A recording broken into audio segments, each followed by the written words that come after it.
आज अपन बात करेंगे बीकॉम फाइनल ईयर के वित्तीय बाजार परिचालन एफएमओ के अंतर्गत पहला चैप्टर भारत में वित्तीय बाजार फाइनेंशियल मार्केट इन इंडिया। वित्तीय बाजार होता क्या है? वित्तीय बाजार मुख्य रूप से एक ऐसी संस्था होती है जिसमें वित्तीय संपत्तियों का क्रय विक्रय सुविधाजनक रूप से किया जाता है। इसमें वित्तीय संपत्तियों जैसे जमा, ऋण, स्टॉक, बॉन्ड, सरकारी प्रतिभूतियों, चेक, बिल्स आदि सम्मिलित किए जाते हैं।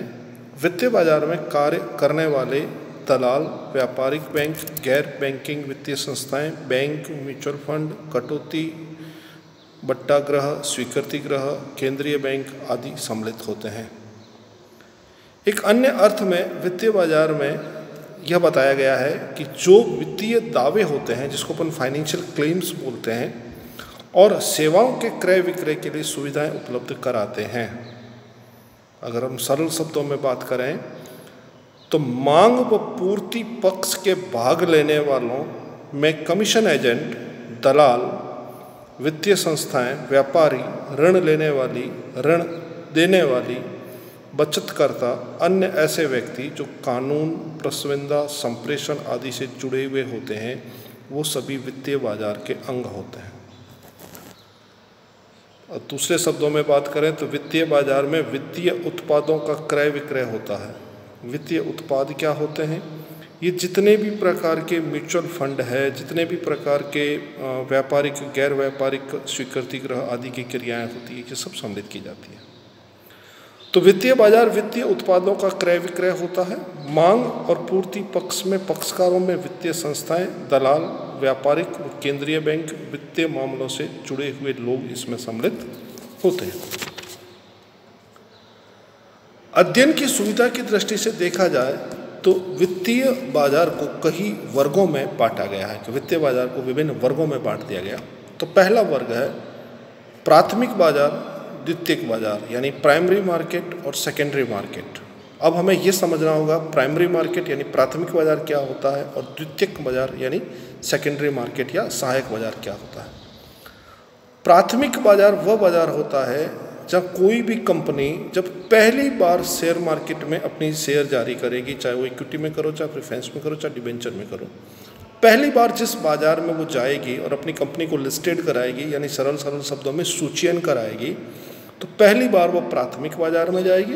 तो प्राथमिक बाजार से अभिप्राय ऐसे बाजार से है जो नए वित्तीय दावों, नई प्रतिभूतियों के व्यवहार करती है। इसे न्यू इश्यू मार्केट या नए निर्गमन बाजार भी कहा जाता है। तो इस प्रकार प्राथमिक बाजार वह बाजार होता है जहां कंपनियां पहली बार जाती है और लिस्टेड हो जाती है। लिस्टेड होने के बाद जब दूसरी बार वही कंपनी किसी प्रकार के शेयर प्रतिभूतियां जारी करेगी तो अब वो प्राथमिक बाजार में नहीं जाएगी, फिर वो द्वितीयक बाजार, सहायक बाजार या सेकेंडरी मार्केट में जाएगी, जो जहां पर पूर्व में लिस्टेड की गई प्रतिभूतियों का ही क्रय विक्रय होता है। द्वितीयक बाजार में पूर्व में निर्गमित विद्यमान मौजूद अशोधित प्रतिभूतियों का व्यवहार किया जाता है। जहां प्राथमिक बाजार से एक बार गुजर के आ गए, सेकेंड टाइम आपको सेकेंडरी मार्केट में जाना होगा। तो ये तो हुआ प्राथमिक बाजार और द्वितीयक बाजार। दूसरा होता है मुद्रा बाजार, पूंजी बाजार।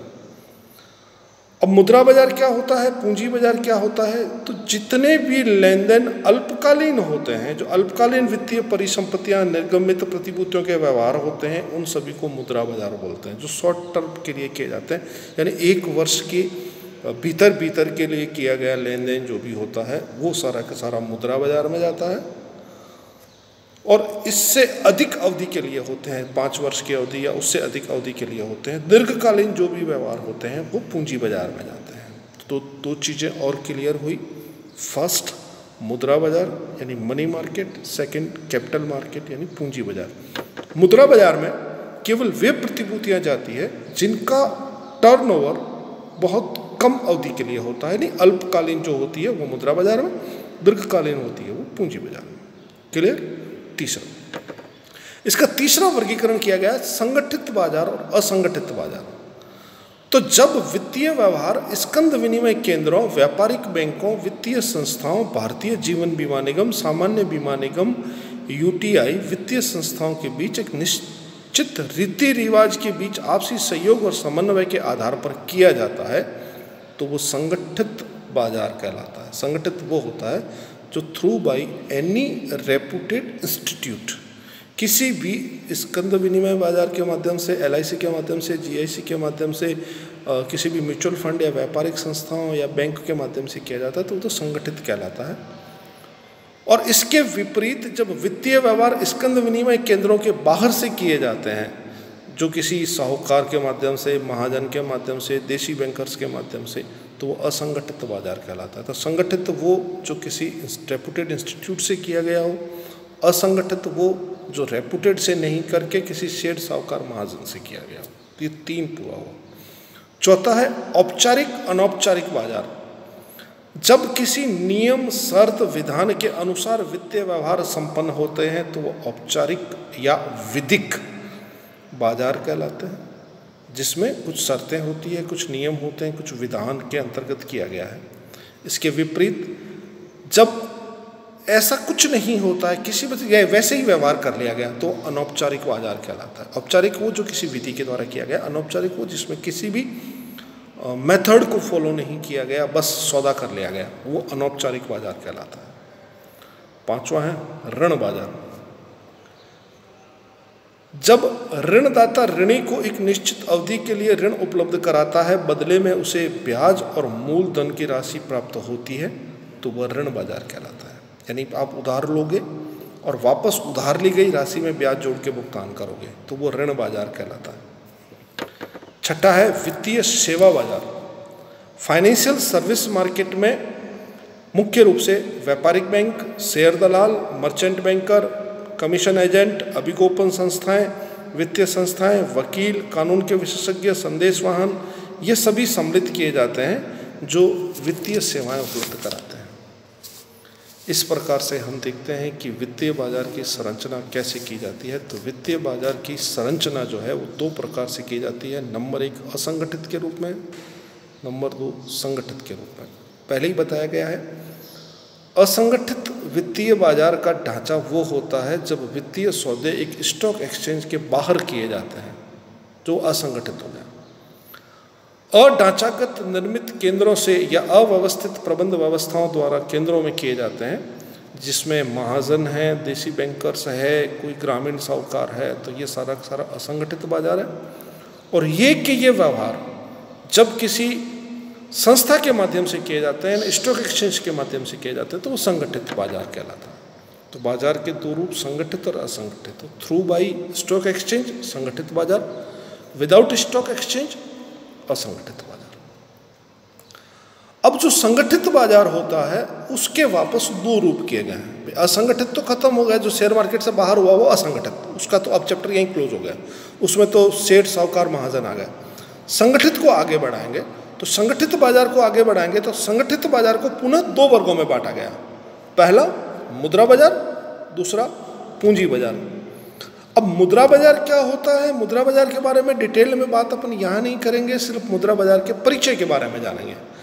तो मुद्रा बाजार का परिचय यह है कि वह मार्केट जहाँ अल्पकालीन वित्तीय सुविधाएं उपलब्ध होती है, वो तो है मुद्रा बाजार, जिसकी अवधि 1 वर्ष के भीतर होती है। जो 1 वर्ष की अधिक अवधि के लिए होती है वो पूंजी बाजार, जहाँ दीर्घकालीन वित्त सुविधाएं उपलब्ध कराई जाती है।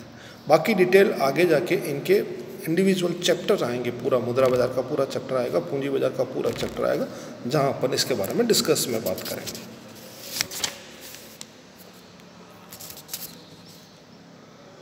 पूंजी बाजार पूरा बताया गया है, फिर भी शॉर्ट रूप में बता दें। पूंजी बाजार मध्यम व दीर्घकालीन प्रतिभूतियों का लेन देन करते हैं। इसमें इक्विटी है, प्रेफरेंस शेयर है, परिवर्तनशील ऋण पत्र है, बॉन्ड है, स्टॉक है, बोनस है, म्यूचुअल फंड है, यूनिटें हैं, बीमा प्रीमियम है, ये सारी चीज़ें सम्मिलित की जाती हैं।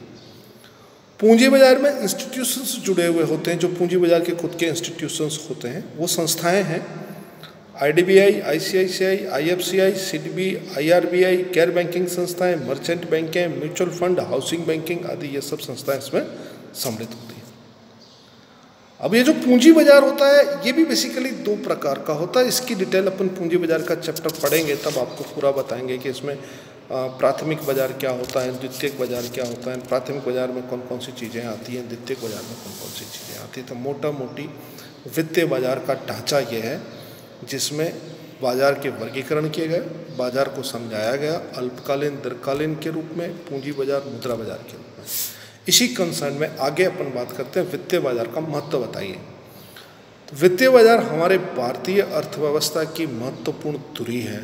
अगर हमारा फाइनेंशियल मार्केट पुअर है तो न तो हमारा व्यापार होगा, न हमारी सरकारें चलेगी और न हमारे बैंकिंग इंस्टीट्यूशंस रन कर पाएंगे। सबसे महत्वपूर्ण इसका महत्व हम इस प्रकार से समझ सकते हैं कि ये घरेलू बचतों को प्रोत्साहित देता है। लोगों में इस तरह की भावनाएं जागृत की जाती है कि आप अपना बीमा कराइए, बीमे में पैसा लगाइए, दुर्घटना के समय काम आएगा, छोटी छोटी बचतें संग्रहित कीजिए, बैंकों में जमा कराइए, वहाँ से आपको बोनस के रूप में पैसे मिलेंगे, डिविडेंड के रूप में पैसे मिलेंगे, ब्याज के रूप में पैसे मिलेंगे। तो छोटी छोटी बचतों को संग्रहित करता है।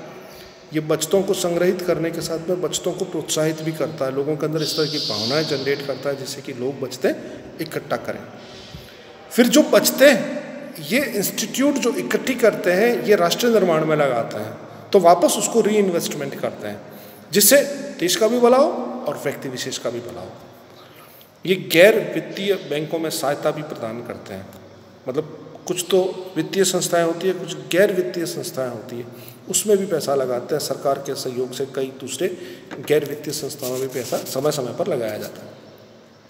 ये सरकार को भी सहायताएं उपलब्ध कराते हैं, चाहे वो केंद्र सरकार हो, राज्य सरकार हो, स्थानीय संस्थाएं हो, अर्ध सरकारी संस्था हो, सभी को ये प्रतिभूतियाँ, बॉन्ड, स्टॉक आदि के माध्यम से ये समय समय पर भुगतान करते रहते हैं। इनका देश के आर्थिक विकास में महत्वपूर्ण योगदान होता है क्योंकि अर्थव्यवस्था की धुरी है तो इकोनॉमी में तो इनका योगदान होगा ही होगा। ये देश में मौद्रिक तरलता में वृद्धि करते हैं क्योंकि छोटी छोटी बचतें संग्रहित करते हैं तो हमेशा इनके पास पैसा लिक्विडिटी में रहता है, तो ये देश की लिक्विडिटी को बढ़ाने में सहयोग करते हैं। ये ऋणदाताओं की कार्यकुशलता में वृद्धि करते हैं। जो भी ऋणदाता है उनको और एफिशिएंट बनाने के लिए समय समय पे ज़्यादा ब्याज देके, ज़्यादा डिविडेंड चुका के, ज़्यादा सुविधाएं देके उनको प्रोत्साहित करते हैं।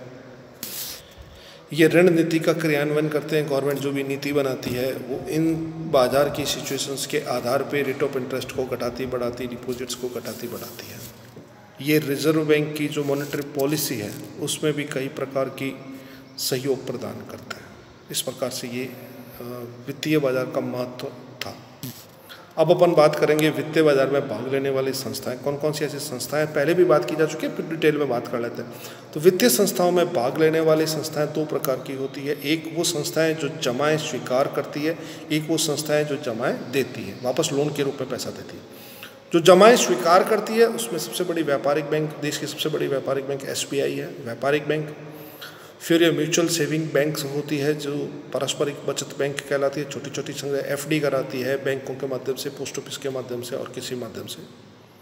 कुछ विकास बैंक होती है जिन्हें डेवलपमेंट बैंक के नाम से जाना जाता है। डेवलपमेंट बैंक में जैसे औद्योगिक विकास बैंक है, निर्यात के पुनर्वित्त गारंटी बैंक है जिसको ICICI बोलते हैं, ये कुछ संस्थाएँ हैं।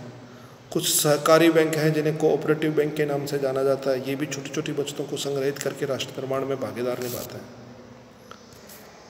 ये तो थी वो जो जमाएं स्वीकार करती है। कुछ ऐसी संस्थाएं होती है जो संस्थाएं तो हैं लेकिन जमाएं स्वीकार नहीं करती, गैर निक्षेपी संस्थाएं होती हैं। ये कौन कौन सी है? जैसे बीमा कंपनियां हैं जो LIC के माध्यम से, GIC के माध्यम से लोगों की बचतों को संग्रहित करती है और राष्ट्र निर्माण में लगाती है। अंडरराइटर अभिकोपक होता है जो अभिकोपन कमीशन के रूप में काम करता है, उसको कमीशन प्राप्त होता है, वो अपने कमीशन के लिए लोगों से बचतें संग्रहित करेगा। कई प्रकार के म्यूचुअल फंड्स बने हुए हैं, म्यूचुअल फंड भी हैं इसमें। कई प्रकार के मर्चेंट बैंकर हैं। मर्चेंट बैंकर क्या होता है? मर्चेंट बैंकर वो बैंकर होता है जो लोगों की बचतों को एकत्रित करके व्यापार की क्रियाओं में लगाते हैं। इसमें ये कार्यशील पूंजी की व्यवस्था करते हैं, नई निर्गमनों की व्यवस्था करते हैं। ये मर्चेंट बैंक कई प्रकार के कार्य करते हैं जो इसी में सम्मिलित होते हैं। कई इस प्रकार की दलाल फर्म है जो दलाली का कार्य करती है, वो भी इसी में सम्मिलित होती है। और लास्ट इम्पोर्टेंट प्रोविडेंट फंड, भविष्य निधि। भविष्य निधि कर्मचारियों के लिए होता है, जो कर्मचारी के वेतन में से एक हिस्सा काटा जाता है जिसको प्रोविडेंट फंड बोलते हैं। तो उसके वेतन में से एक निर्धारित हिस्सा प्रति माह काट लिया जाता है और वो बड़ी रकम सरकार इस वित्तीय बाजार में लगाती है। अब वित्तीय बाजार की सिचुएशंस के आधार पे उनकी डिपॉजिट्स घटती बढ़ती रहती है। इस प्रकार से हमारे FMO में पहला चैप्टर वित्तीय बाजार आज हमने पूरा किया।